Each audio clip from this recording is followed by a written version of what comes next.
Here we are at Module 6.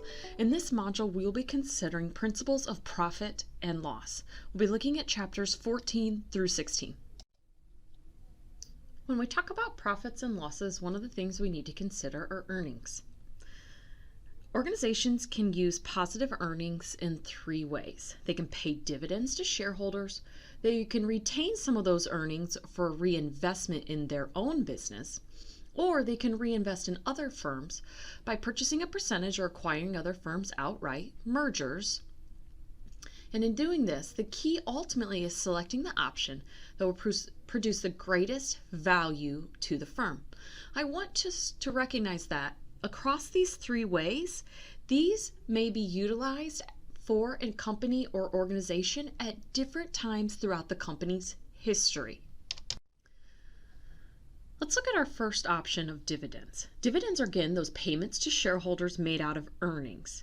You can pay in either cash or stock. Our example we've done throughout our modules is this Speedway Motorsports.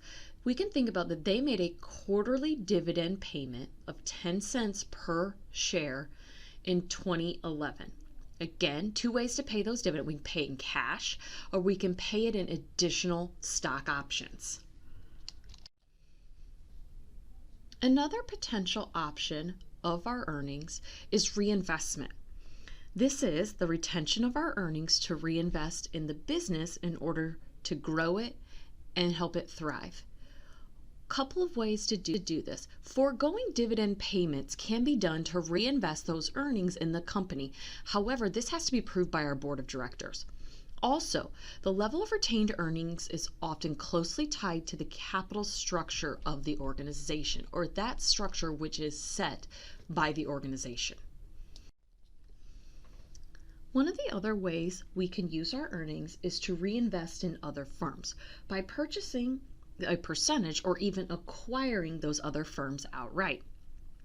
These are another ways that we can use our earnings, and ultimately with the goal in mind to increase our shareholder wealth. Perhaps the best justification in economies of scale is the idea that bigger is better and more efficient. Although cost savings are not necessarily related to these economies of scale, mergers are one of the ways that we go about reinvesting and or acquiring other firms. We'll be talking about types of mergers here in the next few slides. There are three types of mergers, and all of these we have seen in the world of sport and the business of sport.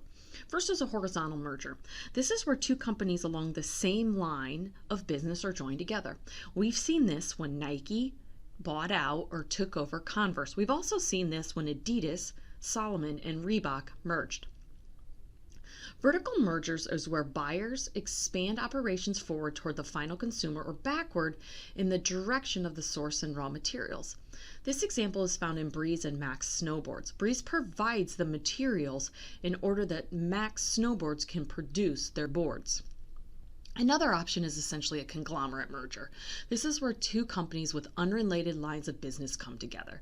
We've seen this with Rossignol and Quicksilver. Unrelated companies merged to come together. With mergers, antitrust law must be followed. This law forbids mergers that constrain trade, greatly lessen market competition, or potentially constrain trade or competition.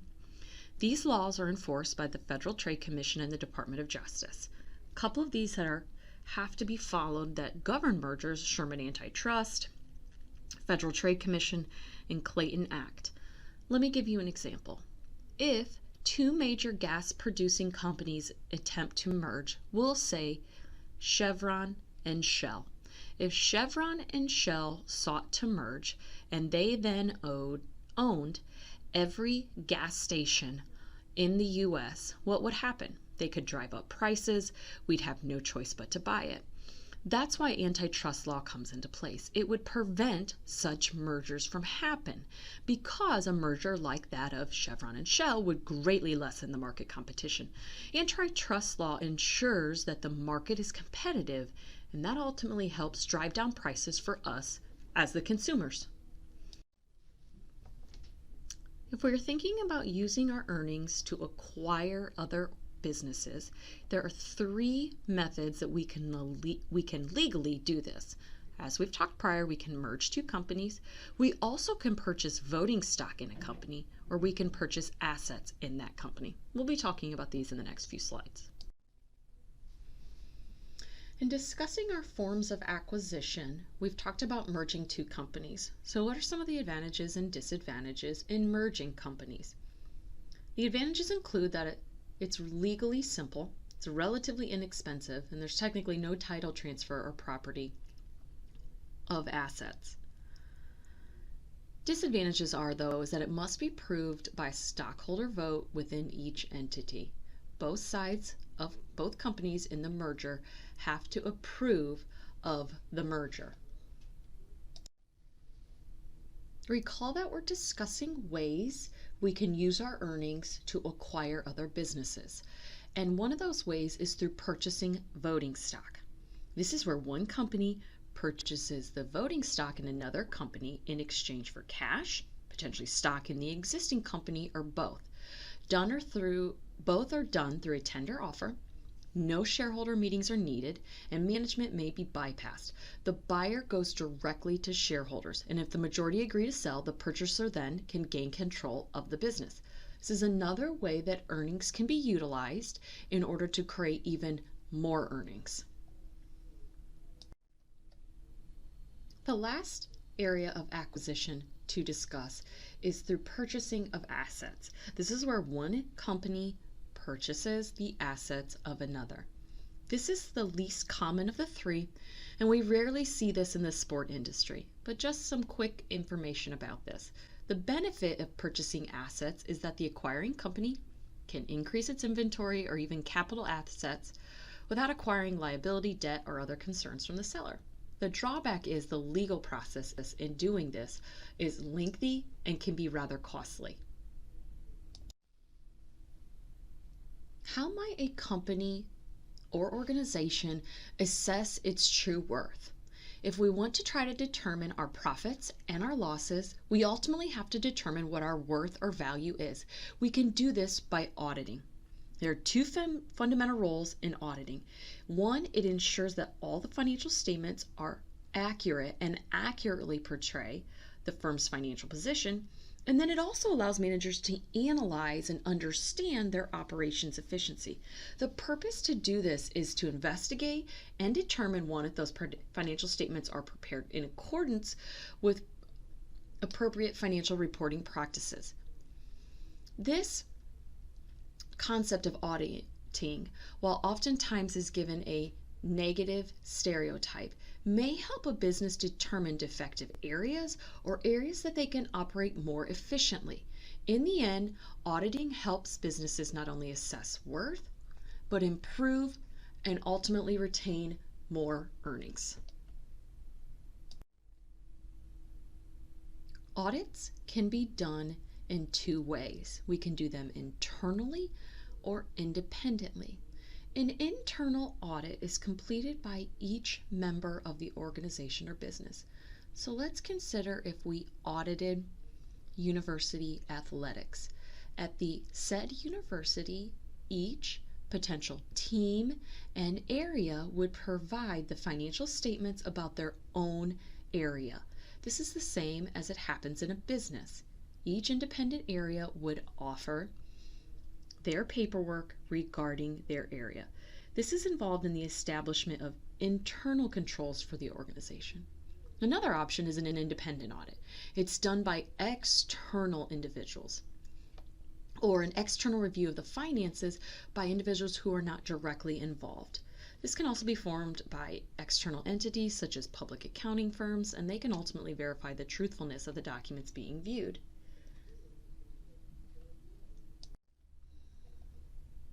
This slide offers 4 types of audits: financial statement audits, operational audits, compliance audits, and integrated audits. It also indicates the purpose or role of that audit and then the tasks necessary in order to complete that audit. Conducting audits can be beneficial to both sides, the company that's auditing as well as members of the business community. Some of those benefits include independent audits provide credibility and reliability to the financial statements. Audited financial statements help increase investor or creditor confidence in the audited company or organization and broadens the sources of outside financing. So what are the benefits to members of business community? Those audited financial statements give vendors and creditors a credible basis for making decisions about extending credit. Audited statements provide labor unions and the auditee an objective basis on which to settle potential disputes over wages and fringe benefits. Audited statements provide the buyer and seller a basis for negotiating the terms for the sale or merger of business entities. There are a couple important concepts to consider with auditing. First is materiality. This is the level of misstatement that's allowable in financial information. Furthermore is this concept of internal controls. This is the process and or mechanisms used in the management of a business to ensure that it's accurate. A couple of ways to do that is through this electronic data processing system. This helps simplify and provide a way of accurately reporting accounts payable, payroll, and inventory. It should be noted, though, that with the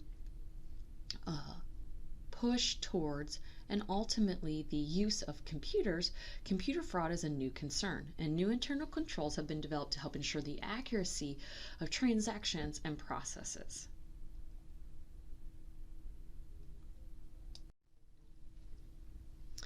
Recall that we've been talking about auditing, and the reason to do this is so that we can assess our profits and losses. This auditing process is done really in 7 steps. We select an auditor, we prepare for the audit, we audit the cash, we audit our inventory, we audit our plant, whether that's our property and our equipment, we audit our payroll, and then in that, of all of this information, we create our auditor's report. Now that we have this audit information or this report that allows us to better assess our profit and our loss, we can consider our report in looking for red flags. These are key factors associated with business failures, and they include economic weakness, industry downturns, potentially a poor location, too much debt, too little capital, and potentially countless other reasons. Also, interesting to note, a red flag may arise when a lender requests early repayment of a loan, because that could be a sign that the company is in trouble because the lender is concerned about the nature of the business. Here are some reasons a bank might call a loan or not renew a line of credit. For example, the bank might be losing money on the relationship. The bank's credit exposure might be too great in the industry segment. The bank has lost faith potentially in the business's management team. All of these are red flags and help us recognize that a company may be heading towards failure. So what happens if a loan is called? There are some things that could be done to lessen this blow. First, there can be a negotiation of a short-term extension with that bank or loan provider. Could also potentially approach another bank if there is some strong financial backing. Could ask the bank what the problem was and potentially investigate it if it can be fixed. In addition, there can be a use of your assets to help secure needed funds. This is why it's important to recognize as we think about liquidity or how liquid or accessible we have. In these instances, if a loan is called and we have liquid cash, we are able then to help ward off or deal with this potential problem. In the same way we have talked about and thought about what to do with earnings, we also need to think about and respond to loss. So what are some ways that we can respond to potential loss? And in the previous slide, we looked at potential ways that we could be on the losing side, whether it's an economic downturn, we've had a loan recalled, or hard economic times, and so on. So some things that can be done include an informal reorganization, informal liquidation, some removal of business assets, and maybe even a last-ditch effort is selling a business. If it comes to the concept that a business is going to be sold, there's a couple of ways to think about how this could be done. If a business is going to be sold, will the purchaser purchase the asset or the equity? The person or other company interested in buying the business would prefer to buy assets rather than stock for various reasons, ultimately to reduce the purchasing company's liability. Also, there are significant tax considerations for both the seller and the purchaser of assets as opposed to stock. The benefit of selling assets, though, involves this step-down basis for depreciable assets. Step-down provision is particularly important in the professional sport industry, in that players' contracts are considered depreciable assets. When considering selling a business, as we've determined whether to sell assets or equity, ultimately we need to determine the value of the business. The valuation is the process of ultimately determining the business value. Sport valuations must incorporate numerous additional factors when determining value: total risks, the competitive market, the business's assets, when this valuation was conducted, and the business's ownership structure. There's a few techniques, and you can consider these from your textbook, that can be used to determine value: asset-based, market-based, and income-based. We've arrived at the end of Module 6. Here are your questions for thought. Use them as ways to fact check and to make sure you understand and can apply the concepts from this module.